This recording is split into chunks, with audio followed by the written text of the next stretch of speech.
ಇನ್ನು ಕೇವಲ ಸಂತೋಷ್ ಮಾತ್ರ ಅಲ್ಲ, ಬಿಜೆಪಿಯ ಬೇರೆ ಬೇರೆ ನಾಯಕರು ಕೂಡ ಇದೇ ರಾಗವನ್ನ ಹಾಡ್ತಾ ಇದ್ದಾರೆ. ಹಾಗಾದ್ರೆ ಯಾರ್ಯಾರು ಏನ್ ಹೇಳಿದ್ದಾರೆ ಬನ್ನಿ ಕೇಳೋಣ.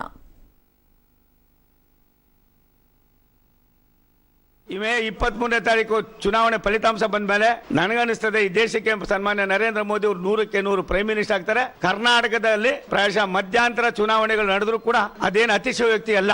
ಈ ಸಮ್ಮಿಶ್ರ ಸರ್ಕಾರದ ವೈಫಲ್ಯವನ್ನು ಜನರು 23ನೇ ತಾರೀಕು ತೋರ್ಸನ್ ಅಂತ ಏನಾದ್ರು ಕೈ ಹಾಕಿದ್ರೆ ಅವ್ರಿಗೆ ಆಪರೇಷನ್ ಮಾಡಕ್ಕೆ ಹೋಗುದು, ನಮ್ಮ ಹಾಸ್ಪಿಟಲ್ ಬಂದ್ ಮಾಡಿಬಿಟ್ಟಿದ್ರು. ಅವ್ರದ್ದು ಅಗ್ರಿಮೆಂಟ್ ಎಲ್ಲಿವರೆಗೆ ಅಂದ್ರೆ ಈ ಲೋಕಸಭೆವರೆಗೆ ಅವ್ರ ಅಗ್ರಿಮೆಂಟ್ ಆಗಿತ್ತು. ಈಗ ಯಾಕೆಂತಂದ್ರೆ ನಾವು ನಮ್ಮ ಹಳ್ಳಿ ಭಾಷೆಗೆ ಹೇಳೋದಾದ್ರೆ MBBS ಓದು ಹುಡುಗಿಗೆ 4ನೇ ಕ್ಲಾಸ್ ಫೇಲ್ ಆದ ಹುಡುಗ ಕೊಟ್ಟು ಮದುವೆ ಆಗ್ಯಾರ.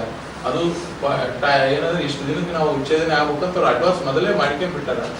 ಈಗ ಅವ್ರು 23ನೇ ತಾರೀಕು ಕಾಯ್ಕೊಂಡು ಕುಂತಾರೆ, ಅವರೇ ವಿಚ್ಛೇದನೆ ಪಡೆದು ಇದಾಗ್ತಾರೆ. ಅವರು 23ನೇ ತಾರೀಕುವರೆಗೆ ಅಷ್ಟೇ ಸುಮ್ಮನೆ ಕುಂತಾರೆ. 23 ಆದ ತಕ್ಷಣ 3 ಲಕ್ಷದ ಕೆಂಡ ಅನ್ನಂಗಾಗ್ಯದ. 23 ಸ್ವಲ್ಪ ಗಾಳಿ ಆಡ್ತದೆ. ಗಾಳಿ ಆಡಿದ್ಮೇಲೆ ಅದ್ರ ಜನರಿಗೆ ನಿಮ್ಮ ಕಣ್ಣು ಮುಚ್ಚಂತರು ಏನೋ ಇರೋಕೆ ಸಾಧ್ಯ ಇಲ್ಲ. 23 ಆದ್ಮೇಲೆ ಬಹಳ ಸಾಧ್ಯತೆಗಳು ಚೇಂಜಸ್ ಆಗೋ ಸಾಧ್ಯತೆ ಬಹಳ ಇಲ್ಲ.